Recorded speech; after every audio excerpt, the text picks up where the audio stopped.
तो आज हम अपने कंपनी स्वदेशी सार्थक कंपनी पर आए हैं और यहाँ पर प्राकृतिक खाद बनाते हैं घनजीवा अमृत। तो चलिए दिखाते हैं ये जो घनजीवा अमृत प्राकृतिक स्वदेशी खाद है किस प्रकार बनाया जाता है। तो नमस्कार दोस्तों, देख सकते हैं आप लोग यहाँ पर स्वदेशी प्राकृतिक खाद तैयार किया जा रहा है और हमारे साथ श्री क्रांतिकारी राहुल जी एवं प्रवक्ता श्री क्रांतिकारी अमित जी हैं। इससे हम पूछने वाले हैं कि यहाँ पर प्राकृतिक खादों में ये जो घनजीवा अमृत खाद है इसमें क्या क्या मिलाया जाता है। तो आप अपने हाथों में देख लीजिए ये क्या है, बताइए क्रांतिकारी श्री राहुल जी। अभी जो अमित जी डाल रहे हैं ये क्या है?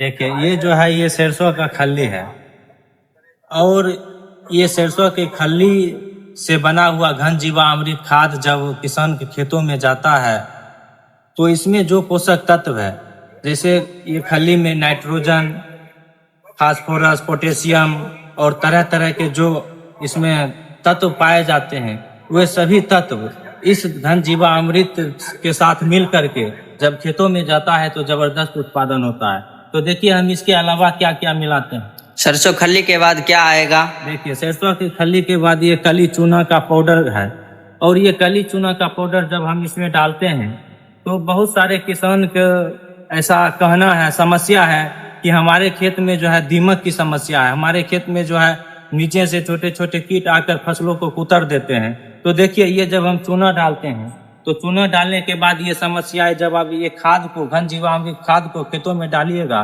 तो दीमक की और खेतों में जो कीड़ा मकोड़ा लगता है उसकी समस्या खत्म होगा और इससे सबसे भरपूर मात्रा में कैल्शियम पौधों को प्राप्त होगा।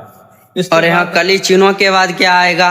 कली चूना के बाद देखिए ये जो है कोकोनट पीट पाउडर, कोकोनट जो नारियल खाते हैं उसी का छिलका का बना हुआ है और ये जब खेतों में जाता है तो खेत के मिट्टी को हल्का बना देता है, उसमें जो है मिट्टी को उर्वरा शक्ति में जो ऊपर की परत है उसको मुलायम बना देता है, सॉफ्ट बना देता है, जिससे सिंचाई बेहतर होती है। जब आप अपने खेतों में फसल लगाइएगा और फसल में सिंचाई करिएगा तो सिंचाई में जो पानी होता है वह पानी मिट्टी को हल्कापन के कारण वह नीचे जाएगा रिस करके और जड़ से पौधा जो है जल लेकर के अपना सिंचाई और अपना पोषक तत्व को प्राप्ति करेगी।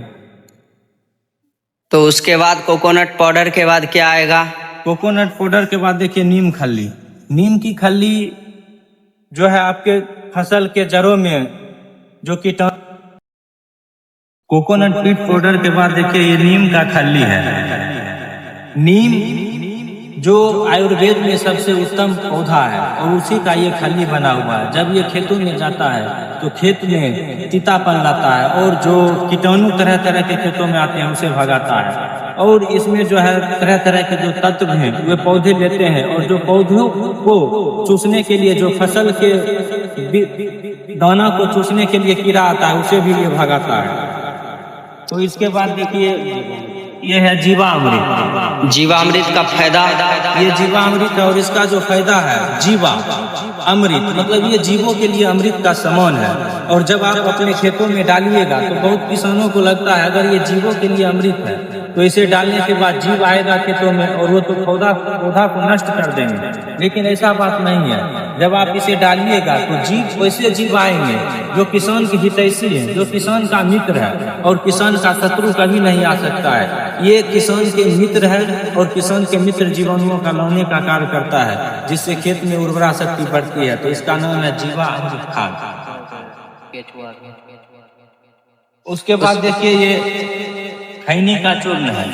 खैनी का चूर्ण खेतों में डालने से क्या फायदा मिलता है? इसे खेतों में डालने के बाद जो खेतों में तरह तरह के किसान के शत्रु कीटाणु आते हैं और खास करके वैसे कीटाणु जो पौधे के बड़े होने के बाद जड़ को काट करके पौधे को सुखा देते हैं, तो जब हम ये खैनी के चूर्ण डालते हैं तो उस समस्याओं से किसान जो है राहत पाते हैं। लेकिन तब राहत पाएंगे जब आप इस खाद का प्रयोग करेंगे। सुनने से आप जीवन में कभी भी राहत नहीं पाएंगे, तो सुनिए और प्रयोग करिए। या तो आप यहाँ से ले जाइए, स्क्रीन पर जो नंबर दिया हुआ है उस पर फोन करके, या आप घर पर बनाइए।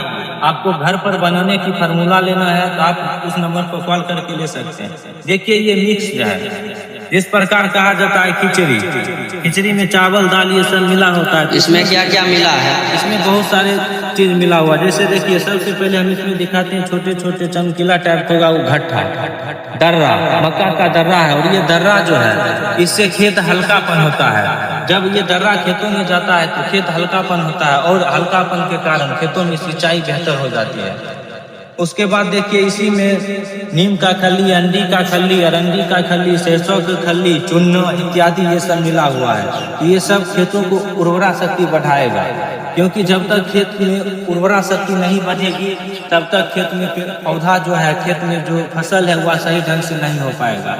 क्योंकि हमें पौधा को ताकत नहीं देना है, हमें मिट्टी को ताकत देना है। मिट्टी में ताकत रहेगी तब जाकर जो हम बीज डालेंगे वह बीज सही ढंग से हो पाएगा। क्योंकि कहा जाता है कि जब बच्चा गर्भ में पलता है तो गर्भ में पल रहे बच्चे को माँ से पोषक तत्व मिलता है। अगर माँ ही बीमार पड़ जाए तो बच्चा भी बीमार ही रहेगा और सदा बीमार रहेगा।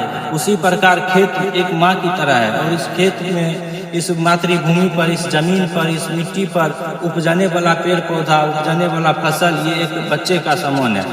ये पेड़ पौधे, ये फसल तब सुरक्षित और तब मजबूत रह सकते हैं जब हम मिट्टी को ताकतवर बनाएंगे।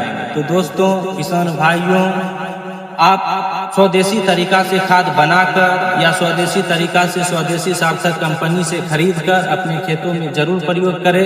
क्योंकि जो urea, DAP, potash, lindane, chlorpyrifos आप अपने खेतों में डालते हैं उससे तरह तरह की बीमारियां होती है। जय हिंद, जय भारत। अभी आप लोगों ने देखा कि हमारे साथ क्रांतिकारी श्री राहुल जी और क्रांतिकारी श्री अमित जी जो प्राकृतिक घनजीवा अमृत खाद बना रहे थे, वो कैसे बनाया जाता है, वो जो प्रक्रिया था वो आप लोगों को दिखाया गया। तो मैं इस वीडियो के तहत आप लोगों से यह निवेदन करना चाहता हूं कि आप अपने खेतों में रासायनिक खादों का प्रयोग ना करें। रासायनिक खाद प्रयोग करने से हमारी मातृभूमि बंजर होती है। इसके जगह पर आप अपने खेतों में घनजीवा अमृत, प्राकृतिक खाद तथा जैविक खादों का प्रयोग कर सकते हैं ताकि हमारी मातृभूमि स्वस्थ रहे। थैंक यू, धन्यवाद।